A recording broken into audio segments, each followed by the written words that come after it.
Formuler une problématique et des hypothèses. Ce cours a pour objectif de vous apprendre à formuler une problématique claire et précise, accompagnée d'une ou plusieurs hypothèses de recherche testables.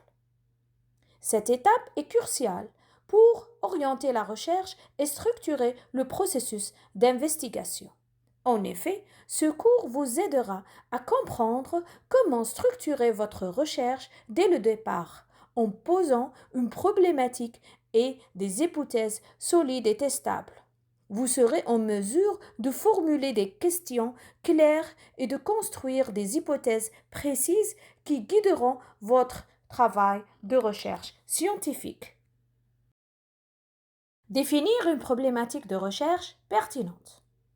Qu'est-ce qu'une problématique de recherche? La problématique est le point de départ de toute recherche scientifique. Elle représente la question ou le problème auquel le chercheur souhaite répondre. Elle doit être claire, pertinente et contextualisée dans le cadre des connaissances existantes. Les caractéristiques d'une bonne problématique. On peut dire qu'une problématique est efficace si elle répond aux 4 éléments suivants. Premièrement, la clarté. En effet, la problématique doit être facilement compréhensible sans ambiguïté. La pertinence. Elle doit s'inscrire dans un domaine de recherche reconnu et répondre à un besoin d'approfondissement. Troisièmement, l'originalité. Idéalement, elle apporte une nouvelle perspective ou s'attaque à une question encore non résolue. La faisabilité. La problématique doit être réaliste, c'est-à-dire que le chercheur doit disposer des ressources nécessaires pour y répondre. À vrai dire, pour mener une recherche, il vous faut du temps, du matériel et bien sûr l'accessibilité aux données. À titre d'exemple,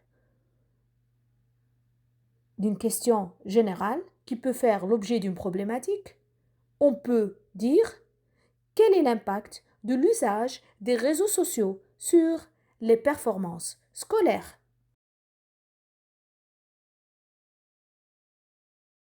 La transformation d'une question générale en une problématique de recherche précise. Une question générale doit être affinée pour devenir une problématique de recherche précise. Cela permet de focaliser l'étude sur un aspect particulier et de poser des bases solides pour l'investigation. Les étapes de transformation d'une question générale en une problématique de recherche précise couvrent les 3 phases suivantes. Premièrement, le contexte. Situer la question dans son cadre théorique ou empirique, par exemple des recherches antérieures sur le même sujet. Deuxièmement, la focalisation. Restreindre la question à une population au lieu d'une période ou un aspect spécifique. Troisièmement, la formulation claire. Reformuler la question en une problématique clairement énoncée. Exemple, question générale. Comment les réseaux sociaux affectent-ils les performances scolaires? Donc, la problématique précise sera la suivante. On peut dire dans quelle mesure l'usage quotidien d'Instagram influence-t-il les résultats académiques des étudiants de première année? Qu'est-ce qu'une hypothèse de recherche? Une hypothèse de recherche est une proposition qui tente d'expliquer ou de prédire un phénomène. Basée sur des connaissances préalables, elle doit être testable et falsifiable, c'est-à-dire qu'elle doit être confirmée ou infirmée par des données. Les types d'hypothèses.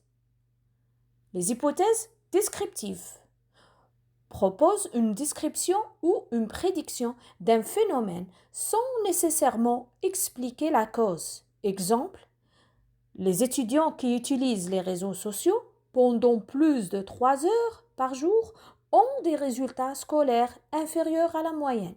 Deuxièmement, les hypothèses explicative. Ce type d'hypothèse tente d'expliquer une relation de cause à effet entre deux ou plusieurs variables. Exemple, l'utilisation excessive d'Instagram réduit la concentration et donc les résultats scolaires des étudiants de première année. Les caractéristiques d'une bonne hypothèse.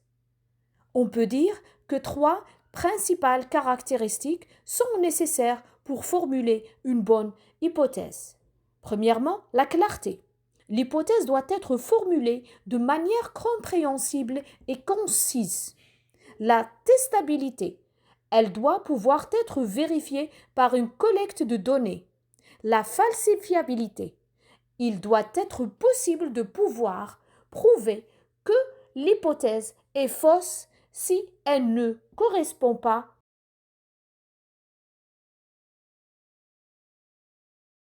L'identification des variables. Il existe 3 grands types de variables utilisés pour mener une recherche scientifique. On cite les suivantes. Les variables indépendantes. C'est la variable que le chercheur manipule ou observe pour voir si elle influence d'autres variables. Elle est souvent la cause présumée dans une hypothèse explicative. Exemple, l'utilisation d'Instagram. Deuxième type, variable dépendante. C'est la variable mesurée dans une recherche pour observer l'effet de la variable indépendante. Elle représente l'effet ou le résultat. Par exemple, les résultats académiques des étudiants. Troisième type, les variables contrôlées.